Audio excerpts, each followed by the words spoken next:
boto nyo, wag sayangin. Mga buhaya, wag pakainin.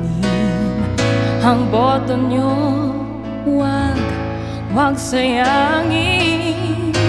Mga buhaya ay wag natin pakainin. Tao mo, alam nyo na ba sinong iboboto? Sa darating na halalan dapat ay matalino. Piliin ng mabuti, dapat dun sa sigurado. Wag natin basta-basta ibenta ang mga boto. Huwag magpadikta sa mga bumubulong. Suriin ng mabuti sino ba talagang tutugon sa mga problema natin sa bayan. May solusyon at sa kabutihan ng bayan sila ay nakatugon. At hangarin lamang nila magkaboses, mga kabos. Para sa kanila ay lahat pantay-pantay, walang boss. Walang maiiwan, lahat sama-sama sa pagangat. At gusto nila manatiling pantay-pantay ang lahat. Dahil lahat ng hirap ay pinagdaanan nila. Kaya lahat ng daing natin ay nadadama nila. Kaya naman lahat tayo ay magkaisa. Huwag nating kakalimutan sa darating na halalan. Number 3 sa balota nyo, Direk Aquino para sa konseho.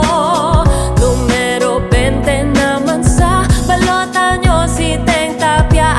Direk Teng serbisyo dun maaralawan. Mang walang galang na po, wag sana tayo magpagbobo sa mga kutis buwaya na sa ating manluloko. Kunwaring ngiti-ngiti pero bibili ng boto. Akala mo mabait pero mga walang modo. Kaya dapat maging mapanuri, wag magpaisa. Doon tayo sa maaasahan at sigurado na. At hindi paligoy-ligoy, direkteng serbisyo pa. Kahit anong daing mo ay may action sa kan.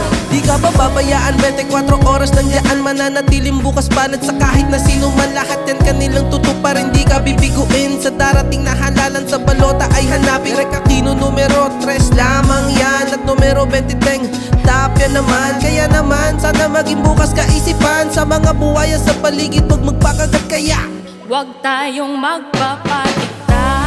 Ang boto